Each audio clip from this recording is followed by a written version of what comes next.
Olá, meus irmãos, graça e paz. Sejam mais uma vez muito bem-vindos a mais um vídeo aqui do nosso canal da Igreja Presbiteriana Semear, aqui na cidade de São Paulo. Eu sou o pastor Eduardo e este é o momento onde eu tenho trazido aqui as breves reflexões em cima da pregação que nós fizemos no nosso último domingo. E hoje é um dia diferente, especial para nós, porque no nosso último domingo nós estivemos pregando aqui na nossa igreja, nosso irmão diácono Roberto, e eu estive pregando lá na igreja presbiteriana do Jardim Cumbica, lá em Guarulhos, né? Igreja do pastor David, meu amigo. Um grande abraço para ele, para toda a igreja também, que de uma forma tão carinhosa nos recebeu. A Igreja Presbiteriana Nova Jerusalém. Já estava me fugindo aqui da memória qual que era o nome da igreja, tá bom? Mas fica lá no bairro do Jardim Cumbica, em Guarulhos. E nós vamos trazer aqui um breve resumo para que você possa ficar inteirado um pouco daquilo que a gente meditou lá com os nossos irmãos. E eu quero te convidar desde já, se você é novo aqui no canal, não é inscrito ainda, se inscreve no nosso canal, dá uma fortalecida no nosso ministério, naquilo que nós temos feito aqui, divulgando a palavra do Senhor de uma forma sadia através aqui do YouTube. Tá bom? Lembre de também clicar no sininho aí para você ser avisado de tudo que a gente colocar de novo aqui também. E, obviamente, se puder fazer um comentário e compartilhar com seus amigos, também nos ajuda muito. Muito bem, então o texto que nós usamos para meditar com os nossos irmãos lá no domingo foi de 2 Timóteo, capítulo 4, do verso de 1 a 5, e eu quero que você acompanhe a leitura comigo. Então diz assim o texto: Conjuro-te perante Deus e Jesus Cristo, que há de julgar vivos e mortos pela sua manifestação e pelo seu reino. Prega a palavra insta, quer seja oportuno, quer não, corrige, repreende, exorta com toda longanimidade e doutrina, pois haverá tempo em que não suportarão a sã doutrina. Pelo contrário, cercar-se-ão de mestres segundo as suas próprias cobiças, como que sentindo coceira nos ouvidos, e se recusarão a dar ouvidos à verdade, entregando-se às fábulas. Tu, porém, sê sóbrio em todas as coisas, suporta as aflições, faz o trabalho de um evangelista, cumpre cabalmente o teu ministério. Muito bem, nós estamos aqui diante de uma carta escrita por Paulo ao seu discípulo Timóteo. Timóteo é alguém muito próximo a Paulo e nós sabemos que existia uma relação muito profunda entre Paulo e Timóteo, porque Paulo teve o privilégio de discipular Timóteo e deixa Timóteo agora para cuidar da igreja enquanto ele seguia as suas viagens missionárias. E esta é a última carta que Paulo escreve a Timóteo para deixar para Timóteo alguns conselhos, tratar de alguns assuntos, mas principalmente para animar Timóteo para ele seguir firme no ministério dele, servindo ao Senhor e também as pessoas da comunidade a que Deus confiou a ele para servir, tá bom? Então, com isso em mente, nós tivemos ali a meditação de pelo menos 3 pontos importantes, olhando para o texto, que vale a pena a nossa reflexão diária. A base da nossa meditação se dá devido aos muitos exageros teológicos que nós temos hoje em dia. Nós temos visto cada vez mais heresias ganhando espaço, ganhando mídia. Antigamente, não que isso seja novo, mas antigamente era mais difícil ter acesso às heresias que eram ditas por aí afora, Então, hoje em dia, a internet, a globalização de uma forma geral, ela faz com que você saiba o que está sendo pregado e dito numa igreja do outro lado do mundo. Isso, então, facilitou muito, deu voz a pessoas que antes eram, digamos assim, suprimidas pela falta de visibilidade também de um veículo que distribuísse as suas ideias erradas, foi potencializado agora com a internet. Então nós temos visto muita coisa estranha, muita coisa ruim, dita em nome de Deus também, mas que na verdade, infelizmente, estão a serviços do inimigo de Deus, do diabo, para poder desconverter as pessoas, para fazer você acreditar que anos de tradição oral, escrita, anos de debates teológicos através de muitos concílios, tudo isso não serviu para nada, porque a Bíblia ela precisa ser ressignificada, precisa ser atualizada, ou nós entendemos errado os textos bíblicos. Então, Paulo, quando escreve para Timóteo, parecia que ele estava olhando para os dias que nós estamos vivendo. Parece que Paulo estava olhando para tudo isso que nós estamos vendo hoje e falando para Timóteo, olha, cuidado, porque haverão dias onde as pessoas vão ter coceira nos ouvidos. Então, a primeira coisa que a gente precisa ressaltar no texto é que Paulo está falando para Timóteo pregar em tempo e fora de tempo. O que Paulo está querendo dizer isso?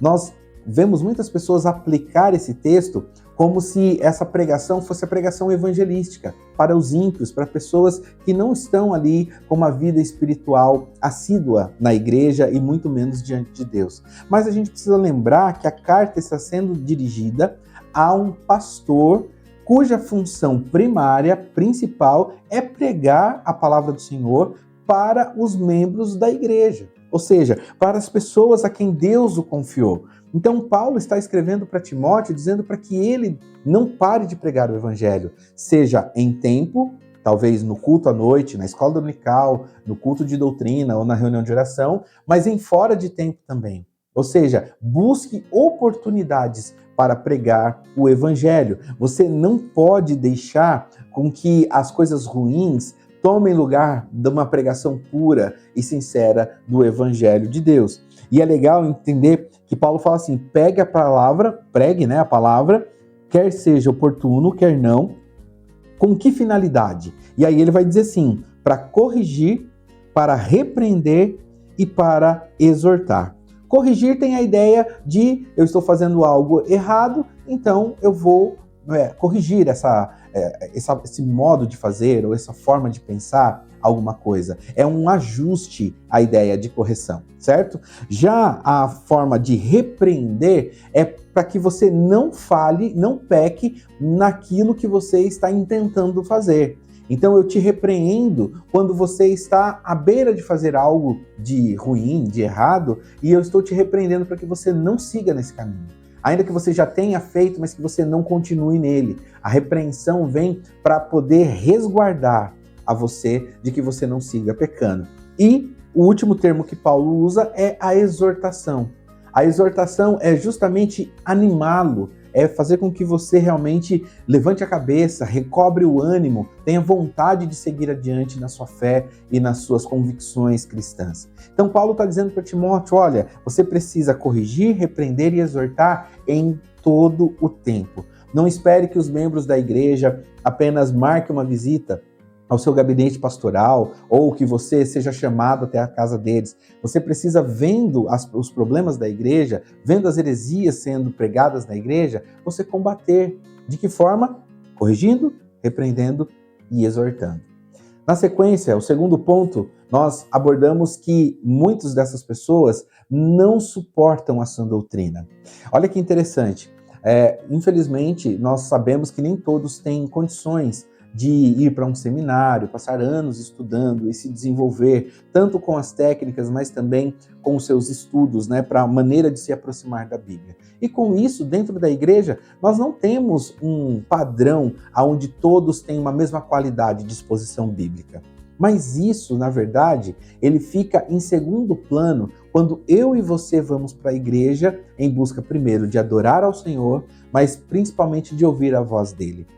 Conta a história de Spurgeon, a sua biografia, que Spurgeon se converte numa nevasca, numa noite muito fria, aonde ele foi se abrigar numa capela metodista, e ali tinha um diácono, um irmão, apenas lendo um verso em Isaías e falando algumas poucas palavras, e é o dia em que Deus chama Spurgeon para poder se converter e agora se tornar o que a gente chama de o príncipe dos pregadores. Por que isso? Porque o mensageiro, ele é importante, o seu preparo é importante, mas mais importante do que o mensageiro é a palavra que ele está entregando. E quando a gente vê Paulo falando, olha, você precisa pregar em tempo e fora de tempo, porque haverá um tempo onde as pessoas não vão suportar essa doutrina, ele não está falando para o ímpio lá fora. Ele não está falando para aquela pessoa que está fora da igreja, ele está falando para os crentes. Ou seja, existem pessoas no meio de nós, sentadas no culto, que estão com coceiras nos ouvidos para ouvir a pregação da palavra de Deus.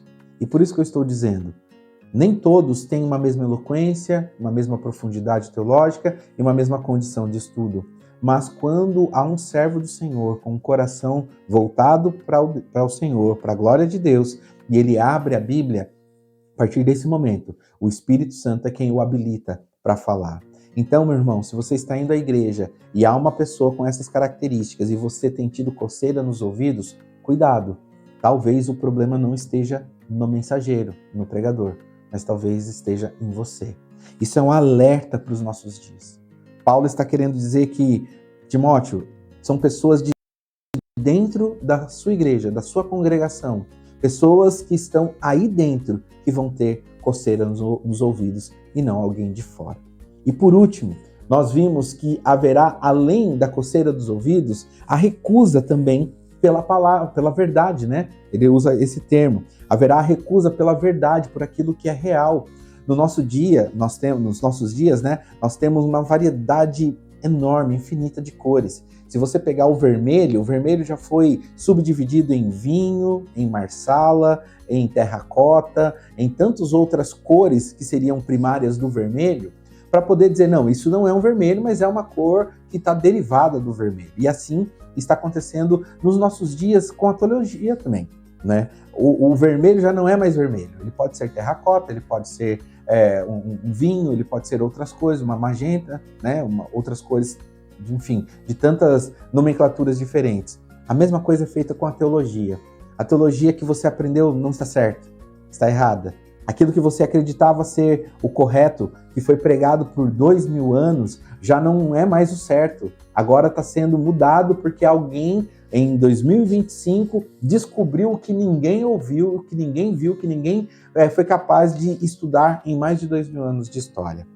Eu, particularmente, tenho muitas ressalvas e receio quando uma pessoa desconstrói tudo que a tradição de mais de 2000 anos construiu com base na tradição verbal, na tradição escrita, mas também nos debates teológicos, em aprofundamentos do estudo da palavra de Deus. E aí vem os novos profetas dos dias de hoje e querem desconstruir o que uma tradição de mais de 2000 anos levou para construir. Aí, meu irmão, a minha pergunta para você é, isso não é a recusa pela palavra? Não é o que Paulo realmente colocou aqui, né, nas Escrituras para Timóteo? Essas pessoas não estão simplesmente recusando aquilo que a tradição durante anos tem colocado como sendo o conceito mais assertivo acerca da tradução bíblica e agora estão dizendo que tudo aquilo está errado e há uma nova forma de enxergar isso? Pois é, para mim eu tenho 2 pés atrás, não é um só não, de ouvir essas pessoas e realmente aceitar que o que estão dizendo é realmente o certo e o que eu aprendi a minha vida inteira pela tradição é o errado.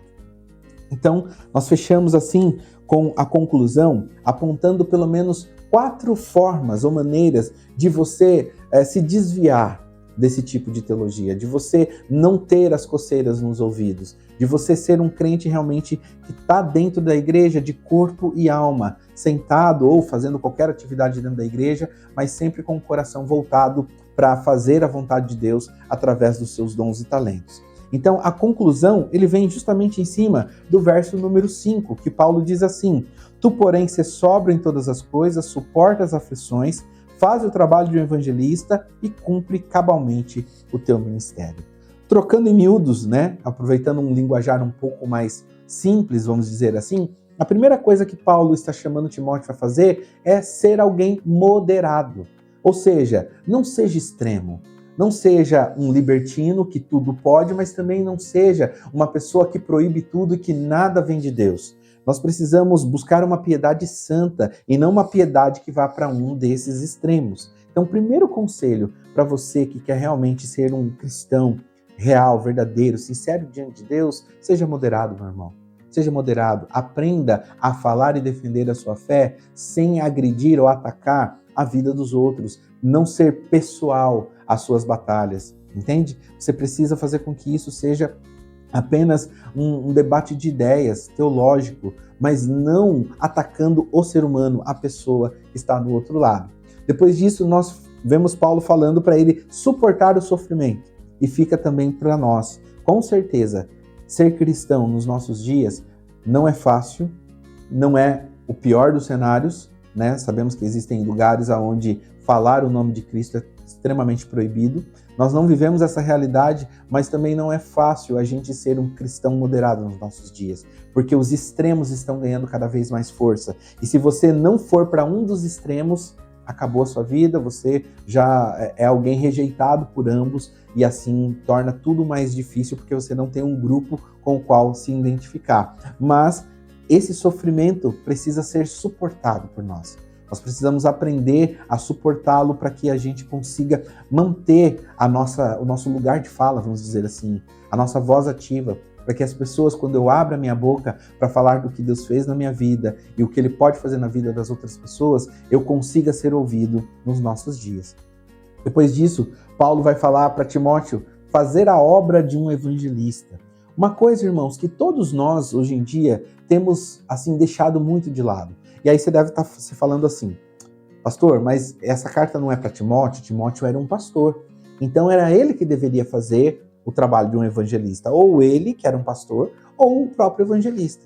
Mas na verdade, irmãos, nós sabemos que a missão de pregar o evangelho não é apenas do pastor, do evangelista, do obreiro, do presbítero, do diácono. Isso é um mandamento e um mandato do Senhor para todos nós. Então, quando Paulo está dizendo, olha, a sua atribuição é uma, você é pastor, mas faça o trabalho de um evangelista, é justamente para que eu e você possamos pregar esse evangelho da cruz, para que outras pessoas possam se converter e serem agregadas à família da fé. Então, fazer o trabalho de evangelista é você colocar em prática a sua fé, aquilo que você acredita. Então, por isso que isso também te blinda de teologias errôneas, de coceira nos ouvidos ou qualquer coisa do tipo, porque você vai estar em atividade. Você vai estar preocupado em alcançar almas para que pessoas realmente possam fazer parte dessa vida cristã que você está acostumado.